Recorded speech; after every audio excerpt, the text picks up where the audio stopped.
And we turn now to Kellyanne Conway, senior advisor to President-elect Trump. She is in Philadelphia this morning. Good morning, Kellyanne.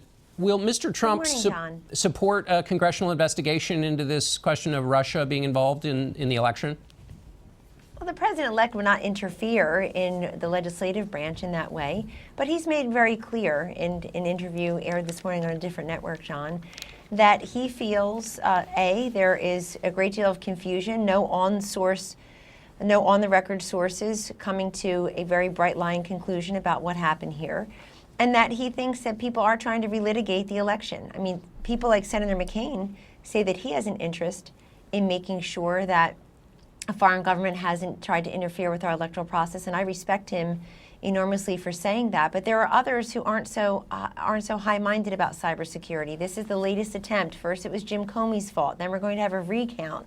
Then it's the alt-right's fault, and now it's Russian interference. And I would just tell you that there does seem to be a lack of certainty among some of these agencies, no on-the-source records. So maybe that's why congressional investigations are at hand. Right. So I guess that's the question. Since there's confusion, you've said Mr. Trump won't get in the way of the executive branch. Will he cooperate to the extent it's ever required with these investigations, bipartisan now, that have been called for, to look into whether Russia was involved? And how are you characterizing his cooperation?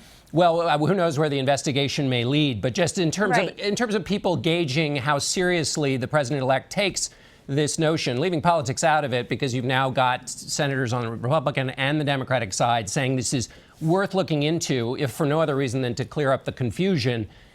Does Mr. Trump, in the spirit of that, want to cooperate with such an investigation? Well, John, he's made very clear how he views this. I mean, we don't want anybody, any foreign government. But he said it's ridiculous. That seems to be pretty critical of the idea that it's worth looking into. But let's be fair to him. What President-elect Trump said is ridiculous is this idea that it was meant to help him become president of the United States. There is no evidence of that.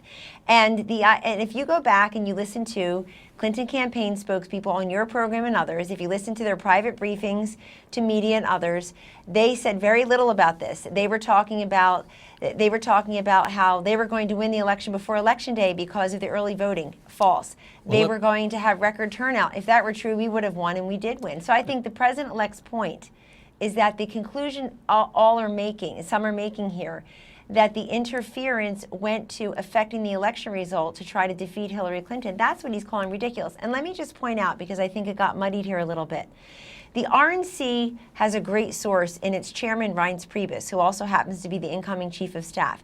He has denied again and again and again that the RNC was hacked. They obviously dealt with the FBI and other agencies. Before we go off on that track, can I just keep us on the rails here for just a second, because we're not really talking about the RNC at the moment.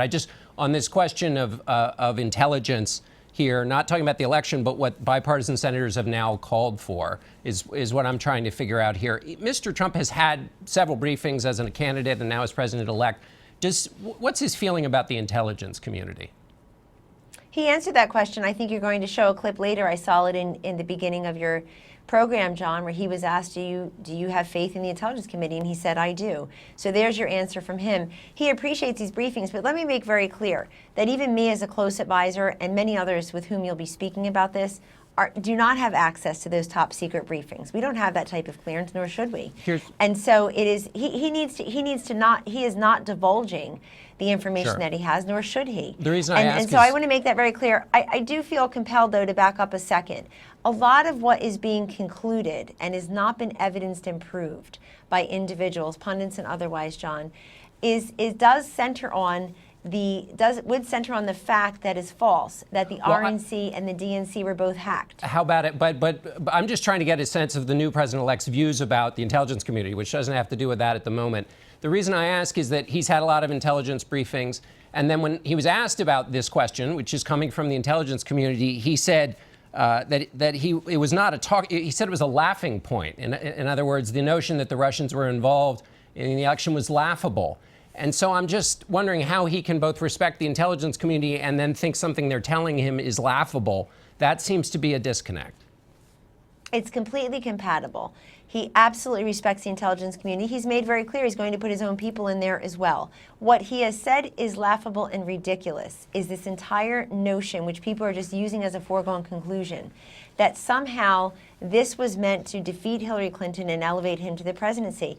It's not, it's untrue, and Well, it's also unfair. It's untrue so far, and it's unfair because of what he also told a different network, John, which is, look, this was a significant victory. He got 306 electoral votes, and the idea that people aren't trying to undercut that election result is just false. Sure, they did understand. a recount. They're vilifying Jim Comey. It's everybody's fault but Hillary Clinton's. I understand. So what I'm hearing you say is that he's really questioning this specific claim.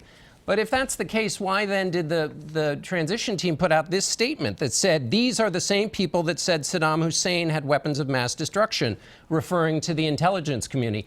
That's not a criticism of this specific finding. That is taking their worst moment in the last 15 years and defining the entire intelligence community by that. Why would he take a swing like that at these people he's now got to work with? The real question is, why are people taking this specific allegation, which still has confusion among the agencies, no on-the-source record, unnamed official quote in the Washington Post?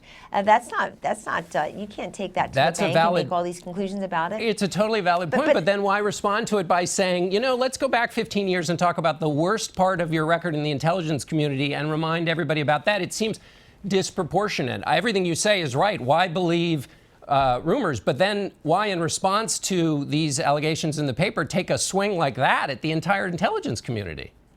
You know, it's disproportionate, John. Just the criticism, the naysayers, the election deniers. That's what's disproportionate. That's not you, and that's not your colleagues there. But that is many people right now. And I'll tell you, it's very unfortunate. It's very unfair. This is a democracy that deserves a peaceful transition. The election was 5 weeks ago, practically, and you have people trying to relitigate it now through this instance, this allegation, frankly.